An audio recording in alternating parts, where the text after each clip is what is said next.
Hey guys, subscribe for daily content. And if you're shopping for gear, make sure you check out the description for the newest items at some of the very best online retailers. There's also links for some of the items that I personally recommend. Thanks! What's going on YouTube? Metal Complex here, and today I've got a very interesting knife review / knife overview to share with you guys. This is the American Bladeworks Model 2, which is a knife that is 100% made in the United States. It's actually made in North Carolina. By a gentleman named Michael Martin. He's a one-man operation, as I understand it.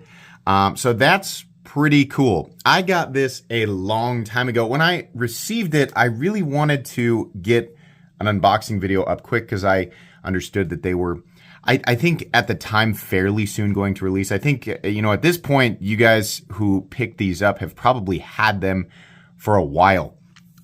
This is, especially after I saw the price tag. I mean, this is a beautiful knife. It's really cool. And I am somebody who will buy a knife regardless of where it's made, right? If it's high quality and I really like it, I'm going to buy it. But I will go out of my way to pay more money for something that is USA made, right? I think that's really great. When I saw the price tag on this, I was pretty shocked. I do have a lot to say. But this review took me a while. I've been throwing this thing in my pocket probably once a week since I received it, which was months ago. And I very much enjoyed carrying it. I have my thoughts collected now, and I'm going to share them with you. I appreciate American Bladeworks for sending this in for me to take a look at. If you're watching this and you're like, dude, I forgot you were even going to review it because it took you so long. I'm so sorry about that. But I appreciate you sending this in for me to take a look at. Thanks to my patrons for supporting me. And please make sure to follow me on Instagram at metal_complex. Let's go ahead and get some specs. Overall length of the Model 2 comes in at, it comes in under 8 inches, which is really surprising because it does feel like, a full-size knife. I always consider 8 inches to be right there in the full-size knife territory. It's close, 7 3/4 inches. Blade length is coming in at 3 1/4. Cutting edge is coming in at exactly 3 inches. Let's go ahead and do some size comparisons up against the Ontario Rat Model 1 and the Ontario Rat Model 2. So you can see here, it has that full-size knife look and presence to it, but it is on the shorter side. I mean, between these two, we're looking at an overall length that's more similar to the Ontario Rat Model 2. How about up against the Demco AD 20.5?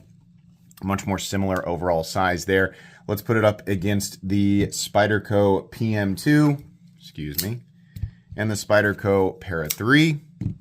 Once again, it's kind of in between these two. And then finally, last but not least, let's put it up against the Benchmade Griptilian, or in this case, the Ritter Hogue and the Benchmade Bug Out. Very, very similar in overall length to the Benchmade Bug Out, but thicker. How's the action on this guy? That was one of those things. The action did get smoother, but initially it felt grindy. It just didn't feel glassy, right? The detent is fine. I would say it's kind of medium to medium light, but it does work. It's kind of, in order to fail it, you'd kind of have to be intentionally trying to fail it, right? The flipper tab works just fine.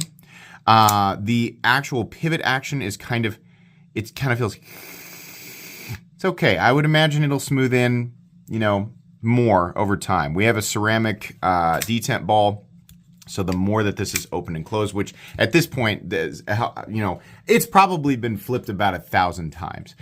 So I can definitely say, that's something I took note of, is that it's definitely like anything that felt a little crunchy or grindy is definitely smoothing in. But a lot of knives in this territory, whether we're talking about foreign knives or American-made knives, feel a lot smoother, inside of the pivot. It's not the worst thing in the world. I've definitely felt knives that are worse. And this knife, as you can see here, is almost falling shut. I will say it's nice that I have not had to adjust this at all. And it doesn't have any like side-to-side wiggle or anything like that. So this has just broken in and gotten smoother without sacrificing any, movement left or right in the blade. So that's nice. There is a little bit, it's got a detent ball ramp, but it's not quite where it should be right here. When this flipper tab meets the thumb, you want to be able to turn it and let it drop, and it's just kind of on its way up that detent ball ramp. The ball should be all the way up on the face of the blade so you can turn it and drop. And see what we're doing here is we're running into what I refer to as double clutch. Okay, some people care about that, some people don't. For me, that's kind of it's something that could be improved on. And keep in mind, this, the way that he's done his stuff in the past is he has, the Model 1 had 4, 5, maybe 6 different variants of it. And he kept changing little things. This Model 2, it'll probably be kind of the same thing. So it's not like, oh, this is how it's going to be. So next batch is going to have, these issues. Probably he's going to alter some things based on feedback. So it probably would have been a lot more helpful had I reviewed this knife a long time ago. But yeah. It's likely that little things like this will be changed. So this version had a little bit of a double clutch situation, but maybe future variations won't. And this one had, it's smooth enough. I mean, to be operational, it's fine, but I think it could be a little bit better, right? Where I'm feeling a little bit of on the way down. But okay. And it's been like that since I got it. So the action is fine. It's not amazing, but it's fine. It certainly works, right? Thickness. Let's do carry profile is what I was about to say. Thickness up against the Spyderco Para 3. It's really not all that thick of a knife. It's about the same, right? That's fine. Length and height up against the PM2 and the Para 3. You can see here, body length is going to be a little longer than the Para 3, definitely a little shorter than PM2, including the flipper tab. Max height is, it's still not really anywhere near the hump on the Para 3, right? Even including that flipper tab. I mean, I guess you could say it's kind of approaching, but really, my carry experience with this knife was very, very good. All right, let's go ahead and do a hardware check. I'm going to get out my tools as per usual. My tools are very inexpensive and very recommendable. You can find them right down in the section of my description that talks about the tools I use on this channel. So, let me check here. I've had some people told me a couple of things about the hardware. I want to find out if that's actually true because I haven't checked it yet. It's definitely not a T8. But I had someone tell me that these are T7 screws. Are they? Holy moly, they are. These are T7. It's a weird choice. I can count on one hand the number of knives I have reviewed on this channel that are using T7 screws. It's better than T6. I'm happy that it's not a T6, right? But it's just an odd choice. I believe the pivot is actually a T15, which just puts a huge smile on my face. Yeah, it's a T15. Okay. Weird. I think there should be T8. But T8 and above, I like because I think the teeth dig in a little better. It's a little harder to mess up a T8 head, or mess up a T8 bit, but I'm not upset about the T7. That's fine. We only have a couple of screws on each side, holding in the backspacer, and then we have a couple of screws right here for the pocket clip, and then we have a captive pivot, which is great. Disassembly on this knife will be very, very easy, so no issues there. Let's go ahead and weigh it. We are looking at titanium, beautifully milled titanium. I really like this. And then we have a MagnaCut blade, which has been heat treated. By the way, we should talk about this. He's getting the heat treat pretty high on these things. I want to say that he was in the 63 area, which is cool. There's quite a range. This is something that's heavily debated in the knife world, right? There are some goofballs trying to hit this stuff at 57, which is just nonsense. I don't even know why. Like, why, right? But there's a range of what's considered appropriate. And let's remember that Larrin Thomas made this stuff and is, even coming in on the lower end of, well, like what the community considers the lower end, right? Like 61. Larrin Thomas himself says, the steel is fantastic at this, range. People want this stuff higher, right?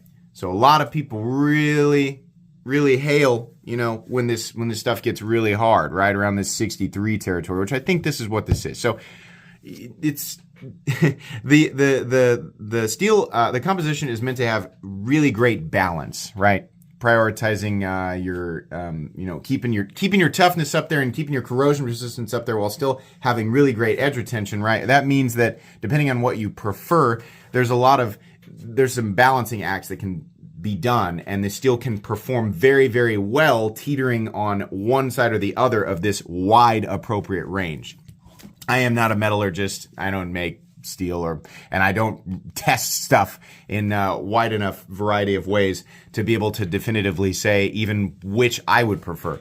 I mean, my limited experience tells me that I prefer knives that are a little bit easier, or blades that are a little bit easier to sharpen, right? And don't chip as readily and still have decent corrosion resistance. And it depends on what I do, honestly. I don't need that much corrosion resistance, but I hate having to sharpen ultra hard steels that chip super easily and require regular reprofiling or heavy sharpening to remove chips. I hate that, right? But I think that's cool that he's getting up there and hitting those numbers. It's kind of a tricky thing to do as I understand it. So there you go. Take that for what it's worth.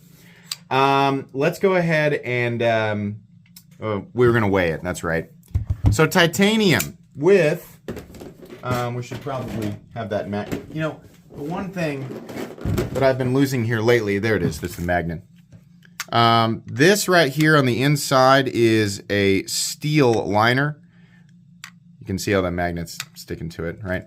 And then the same thing on the other side, we have this steel support liner. And it's probably because at some point he either is currently doing or plans to do like a G10 or micarta or something like that, and these liners can just fit in there. But the exterior shell, right, is titanium. Then we have a titanium pocket clip. I believe the hardware is steel, and then of course we have a steel magnet cut blade.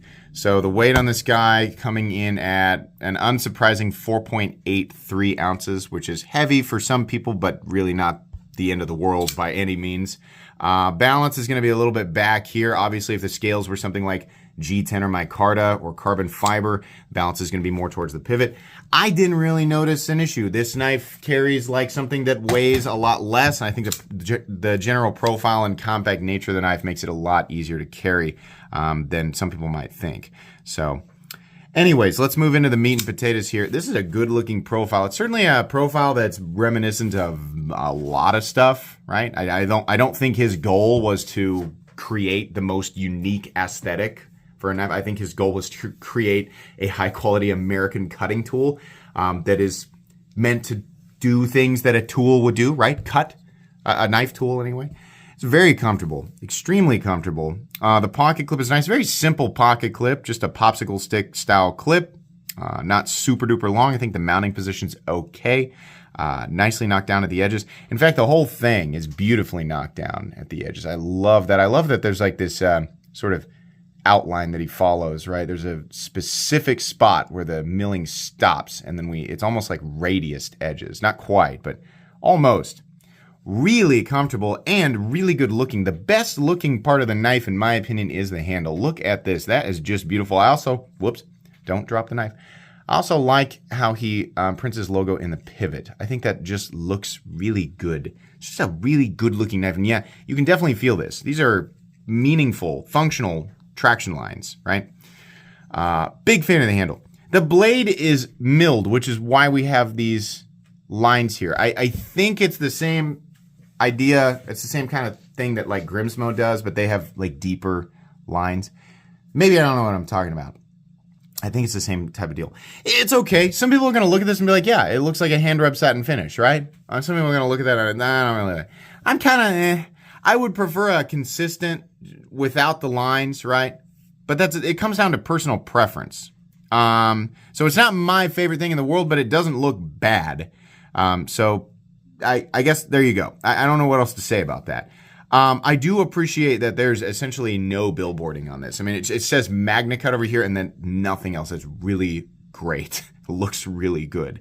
The jimping up here is sort of medium. It's not a heavy, traction point, but it'll work. It's not just for display. The blade,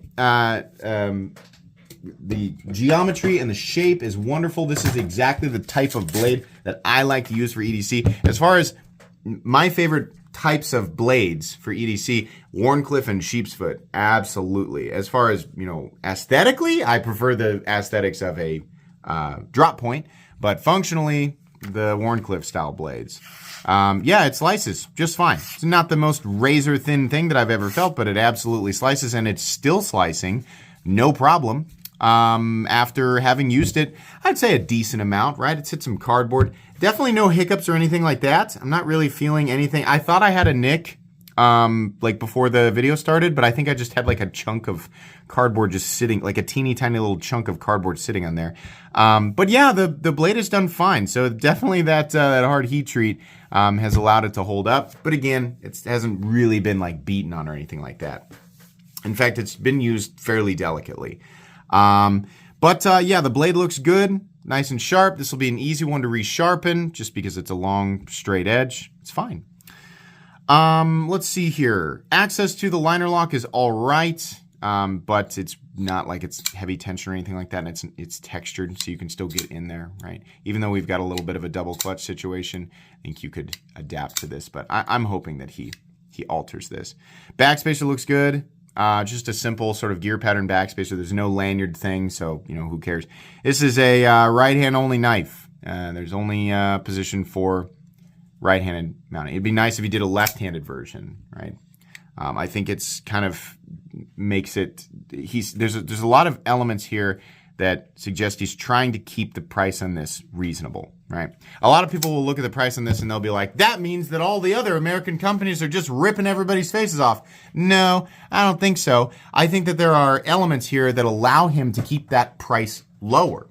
I think he deserves to make as much money as he possibly can. He's one-man operation in the United States. Yeah, this is the type of stuff that I, like to support. I think altering some things about this knife, like the blade finish, and, maybe different spots, different mounting positions for the clip, and, changing the detent and maybe upping the quality of the action, even if that costs more money. I think I personally would happily pay more money for something like this if those things were changed, right? But those are preferences. They're not necessarily all shared by everybody in the knife community. It's not necessarily like a universal, value elements, right? But that's kind of what I'm thinking here. The blade is still, it's still centered, which is awesome. Stop pin is actually located back here. There's a ton of shouldering. I have not had any side-to-side play on this guy. Up and down, initially feels solid, but I started to notice if I give it just a little bit, see what we're doing there? Pushing down, and that lock bar is flexing over to the left. It's not lock rock, but there's flex. So naturally, the next thing I do, I'm actually not trying to be funny. I should get some, initially the whole thing with the gauntlet was just poking fun at people who were like freaking out about safety. I kind of overdid it. I don't have anything else down here other than these gauntlets. But I'm going to show you something here, the kind of the deal breaker for me. It doesn't take much to disengage that. Now, let me be fair. I didn't notice, this is not something I even tried to do for like well over a month. Because the thing was, obviously I'm using it like a pocket knife. I'm just cutting, right, the pressures on the blade, which is the problem with the spine whack test, is you're not naturally putting pressure on the spine, right?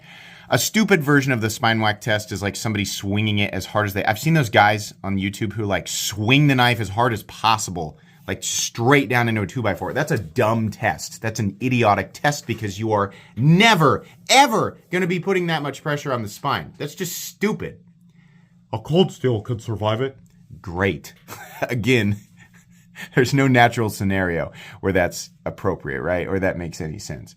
A little bit of pressure on the spine? Oh, certainly. There are definitely times I've been using a knife where I've had to sort of twist and pull the knife back out of whatever it was that I was cutting, or it gets wedged, right?